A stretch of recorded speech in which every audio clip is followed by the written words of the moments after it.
أعوذ بالله من الشيطان الرجيم. بسم الله الرحمن الرحيم. ياسين والقرآن الحكيم إنك لمن المرسلين على صراط مستقيم تنزيل العزيز الرحيم لتنذر قوما ما أنذر آباؤهم فهم غافلون. صدق اللہ العظیم. سورہ یاسین کی 83 آیتیں ہیں اور مکی صورت ہے، ہجرت سے پہلے نازل ہوئی ہیں. 5 رکوع ہیں. کچھ حصہ تقریباً 1.5 صفحہ یہ 22ویں پارے میں ہے، باقی 23ویں پارے میں ہے. اور یہ صورت معنی صورت ہے اور اس کو قرآن پاک کا دل کہا گیا ہے. اور امام غزالی رحمۃ اللہ علیہ فرماتے ہیں کہ اس کو دل اس وجہ سے کہا گیا ہے کہ قرآن پاک کا ایک اہم مضمون ہے آخرت، اور 3 بڑے بڑے مضامین ہیں. ایک اللہ پاک کی توحید ہے، ایک رسالت ہے اور ایک ہے آخرت. اور بڑے مؤثر انداز میں اللہ کے دربار میں پیشی اور آخرت کے اندر انسان کی جو حاضری لگے گی، تو اس کو ایسے مؤثر انداز میں بیان کیا ہے کہ انسان اگر اس کو انسان بننا ہے اس کے لیے فکر آخرت ضروری ہے. جس آدمی کو اللہ کے سامنے پیشی کا ڈر ہوگا تو وہ گناہوں سے رکے گا. اور آخرت کی فکر ایک ایسی چیز ہے جو غلط قسم کے خواہشات، حرام چیزوں سے انسان کو بچاتی ہے. تو جیسے فکر آخرت مرکزی حیثیت رکھتا ہے، ایسی ہی یہ سورت قرآن پاک کے اندر مرکزی حیثیت رکھتی ہے. اور ایک دفعہ پڑھنے پر 10 قرآن پاک کا اجر ملتا ہے. یہ حضرت شیخ نے فضائل اعمال میں یہ والی بات لکھی ہے کہ سورہ یاسین کو ایک دفعہ کوئی پڑھے گا تو 10 قرآن پاک کا اجر اللہ پاک اس کو دیں گے. سورہ یاسین اپنے مردوں پر پڑھا کرو. نزع کی حالت اللہ پاک آسان کر دیتے ہیں. یہ روح نکلنا کبھی کبھی مشکل ہو جاتا ہے اور عرصہ لگ جاتا ہے روح نکلنے میں. ہاتھ پیر کام نہیں کر رہے، سانس چل رہی ہوتی ہے، زبان بھی بند ہو جاتی ہے، کان بھی بند ہو جاتے ہیں، نہ آواز سنائی دیتی ہے، نہ کوئی بول سکتا ہے آدمی. انجیکشن لگ رہے ہیں اور چیزیں چل رہی ہیں، سانس چل رہی ہے، بس خوراک بھی بند ہو جاتی ہے. ناک کے ذریعے سے کوئی مائع چیز وہ ڈالی جاتی ہے، بدن سوکھتا چلا جاتا ہے، وہ جان نہیں نکلتی. اس کے لیے کہا جاتا ہے سورہ یاسین پڑھا کریں. تو سورہ یاسین سے روح نکل جاتی ہے، جان کنی آسان ہو جاتی ہے.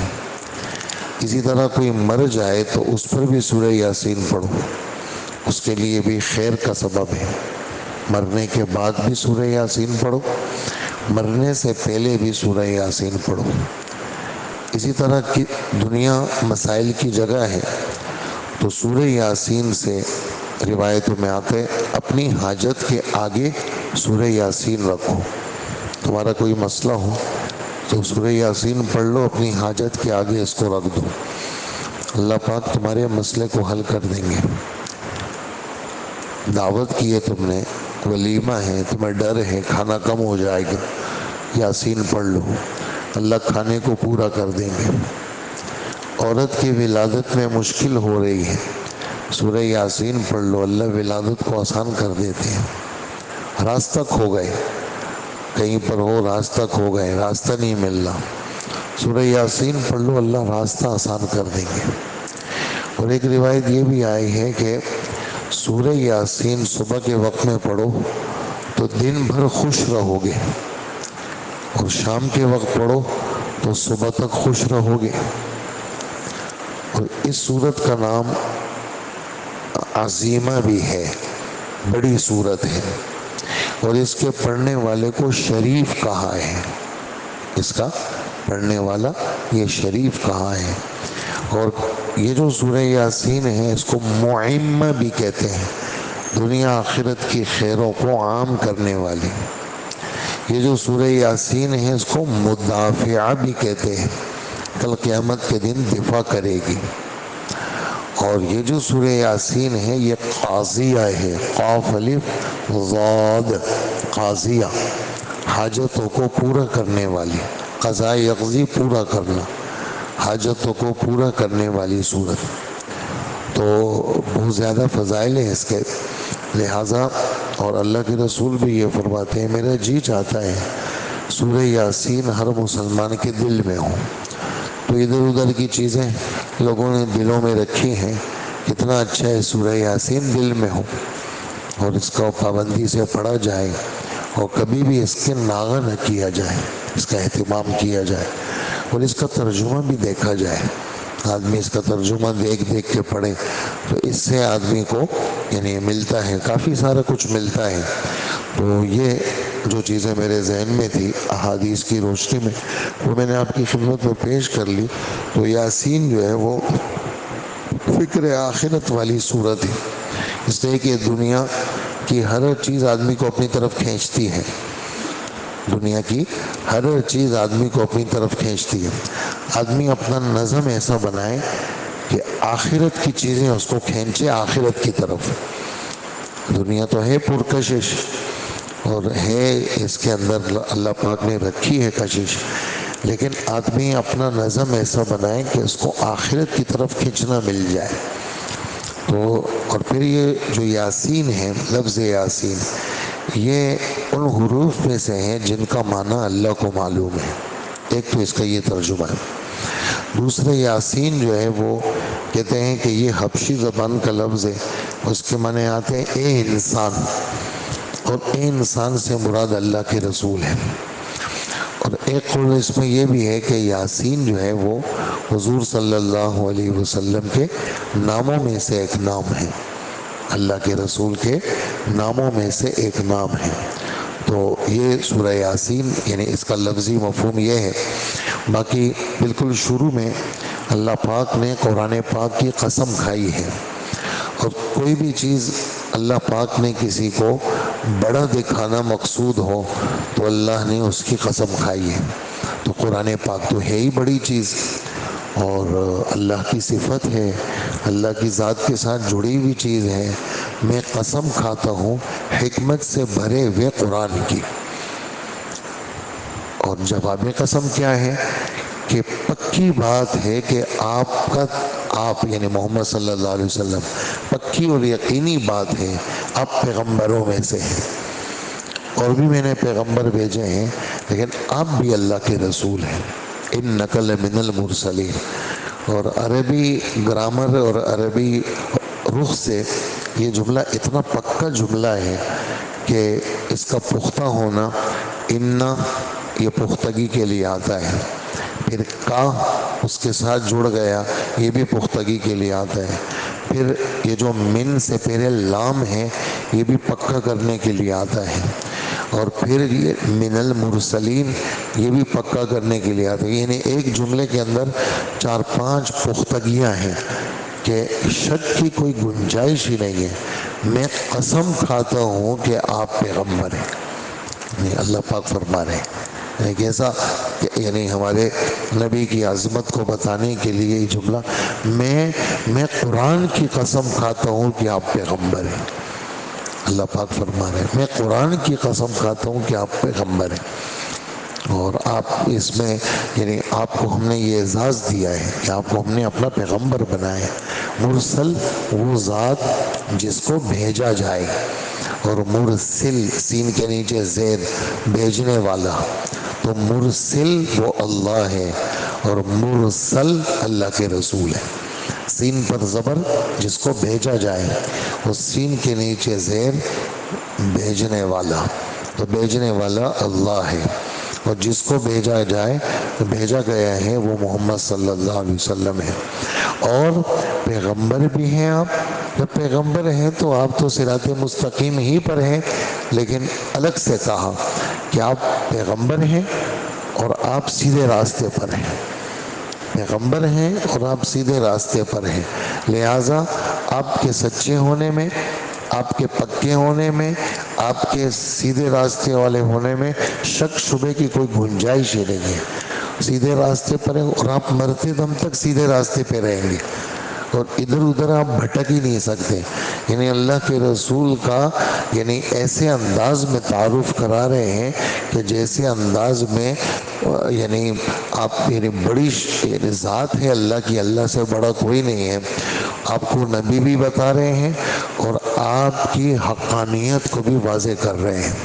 پھر جو قرآن آپ پر اترا ہے، وہ جس کی میں نے قسم کھائی ہے، جو قرآن آپ پر اترا ہے یہ ایسی ذات نے اتارا ہے جو سب پہ حاوی ہے، یہ عزیز کا ترجمہ ہے، اس کا کوئی کچھ بگاڑ نہیں سکتا، زبردست ذات ہے وہ، اور وہ ایسی ذات ہے زبردست تو ہے لیکن رحم والی ذات بھی ہے، ایسا نہیں ہے کہ کوئی اس کے قریب ہی نہیں جا سکتا، اتنا روب داب ہے کہ کوئی بات ہی نہیں کر سکتا، نہیں ایسا نہیں ہے، لوگ ان سے مانگتے بھی ہیں، دعائیں بھی کرتے ہیں اور وہ دعاؤں کو قبول بھی کرتے ہیں، ایسے نہیں ہے کہ زوردار تو ہیں لیکن کوئی بات ہی نہیں کر سکتا، نہیں، لوگ دعائیں مانگتے ہیں، لوگ گناہ کرتے ہیں، توبہ کرتے ہیں، وہ معاف کر دیتے ہیں، وہ قریب بھی ہیں، وہ سمیع بھی ہے، وہ مجیب بھی ہے، وہ دعاؤں کو سنتا بھی ہے،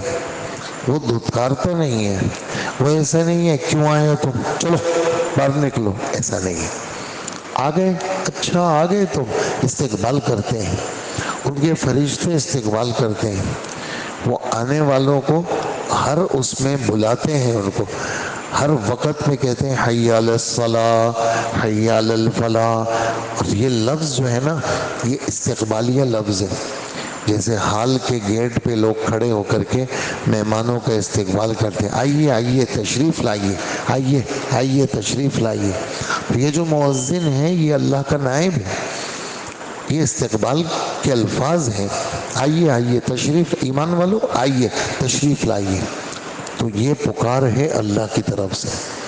تو اللہ پاک ایسے نہیں ہے کہ اللہ پاک زبردست تو ہیں کوئی بات ہی نہیں کر سکے، نہیں، وہ رحیم ہے اور رحم کرنے والے ہیں۔ یہ قرآن آپ پکے پیغمبر ہیں، آپ سیدھے راستے پر ہیں، آپ کے پاس قرآن آیا ہے، اچھی کیوں آیا ہے قرآن؟ تاکہ آپ لوگوں کو ڈرائیں۔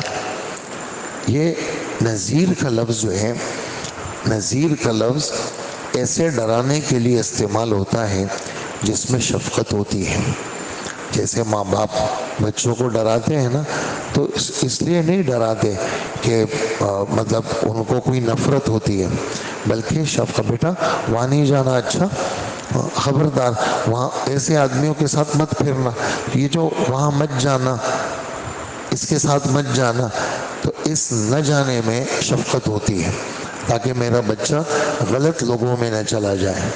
تو جیسے ماں باپ میں شفقت ہوتی ہے ایسے ہی اللہ میں شفقت ہے اور اللہ کے رسول میں شفقت ہے، تو آپ نذیر اس کو کہتے ہیں۔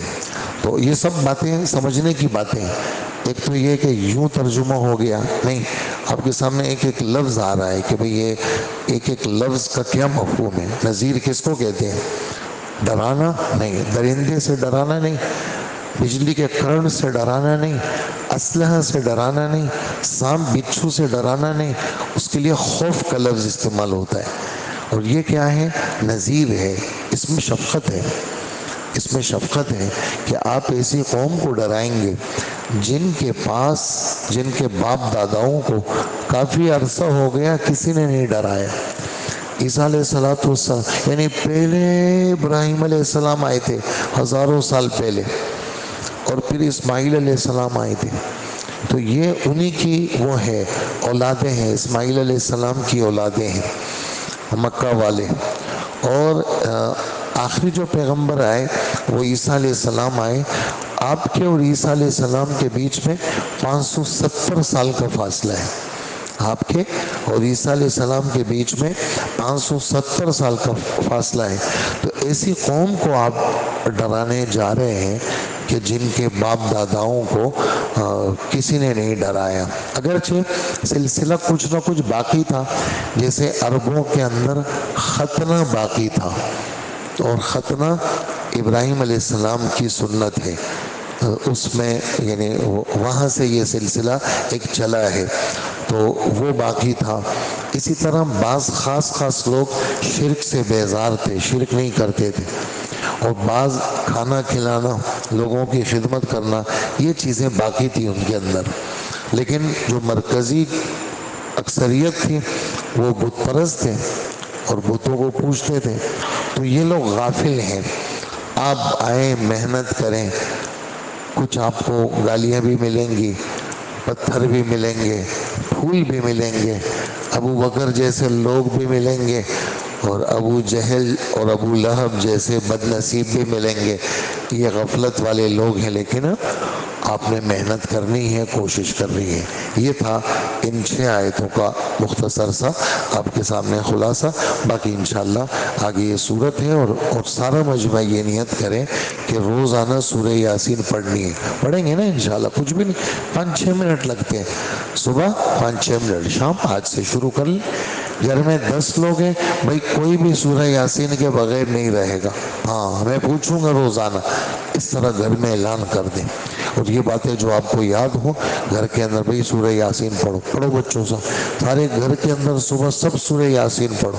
باقی پارہ پڑھنا ہے، 1.25 پارہ، 1.5 پارہ، 1 پارہ، جتنا پڑھنا ہے وہ ٹکڑوں میں پڑھو، یا ایسے ایک اکٹھے پڑھو، وہ آپ کی مرضی ہے. لیکن یاسین جو ہے وہ صبح کے وقت میں پورا گھر یاسین پڑھے، پورا گھر یاسین پڑھے. شام کے وقت میں پورا گھر یاسین پڑھے. سب گھر والوں کو سورہ ملک پہ لگاؤ اور کہو دیکھو سورہ ملک کی وجہ سے عذاب سے بچو گے. قبر میں تو جانا ہے، تو قبر کا عذاب سورہ ملک والے کو نہیں ہوگا. تو سورہ ملک پڑھو. دیکھو گھر کے اندر تم لوگوں کو پتہ ہے گھر کے اندر راشن ہے، چیزیں ہیں، تو گھر میں برکت مانگتے ہو، سورہ واقعہ پڑھو. اور دیکھو اللہ کے رسول سورہ سجدہ پڑھتے تھے، وہ پڑھو. اور جمعے کی رات میں کوشش کرو سورہ دخان پڑھو. یہ گھر کے اندر یہ باتیں بتایا کریں، وہ پوچھا کریں، ہاں آپ نے پڑھا، دیکھو قرآن پڑھا ہوا ہے تم نے، یہ پڑھا کرو روزانہ. یہ چھوٹے چھوٹے بچوں کو عمل پہ لگائیں، بچیوں کو کہیں، مستورات کو کہیں. تو گھر کا ہر فرد صبح بھی یاسین پڑھے، شام بھی یاسین پڑھے. سارے ٹینشن، سب فکریں سب ختم، ایک آخرت کی طرف رخ چلا جائے گا. ورنہ آدمی جو ہے وہ یہیں پر ہی آدمی انہی سوچوں میں مر جائے. ہاں، سوچ ایسی کہ آدمی اسی سوچ میں مر جائے.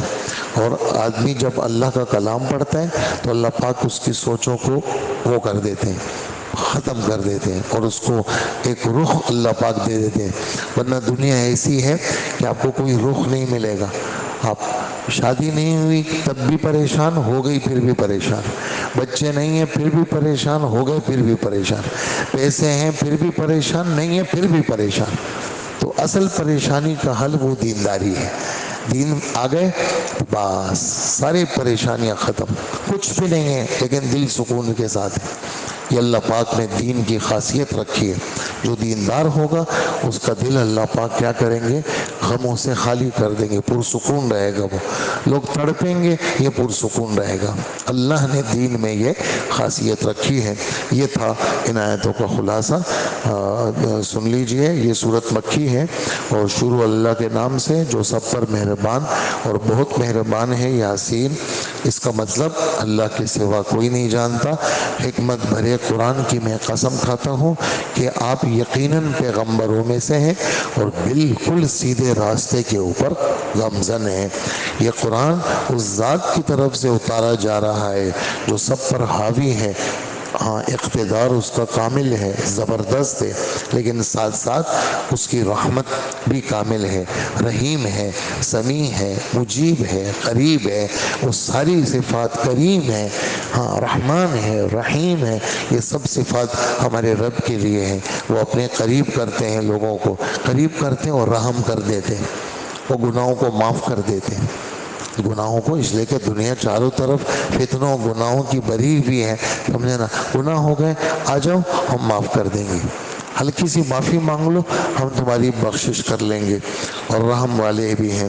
اور یہ آپ کو ہم نے قرآن اس لیے دیا تاکہ آپ خبردار کریں، ڈرائیں ان لوگوں کو جن کے باپ داداؤں کو پہلے کسی نے خبردار نہیں کیا، یعنی قریب زمانے میں۔ 570 سال ہو گئے عیسیٰ علیہ السلام اور آپ کو کوئی ایسا ڈرانے والا نہیں آیا، غفلت میں پڑے ہوئے ہیں، بچیوں کو زندہ دفن کر رہے ہیں اور آدمیوں کا خون پی رہے ہیں، خون کے پیاسے بن گئے، بیت اللہ میں 360 بت رکھ دیے، ایسے پرلے درجے کے جاہل بن گئے۔ آپ ان سے بات کریں، آپ آئیں، ان کے سر پہ ہاتھ رکھیں، ان کے پیچھے جائیں، ان کی وہ کریں، منت سماجت کریں، تاکہ یہ غفلت سے نکل کر کے آگے کی طرف آئیں۔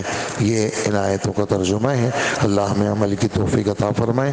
ایک دفعہ فاتحہ پڑھ لیں اور 3 دفعہ سورہ اخلاص پڑھ لیں۔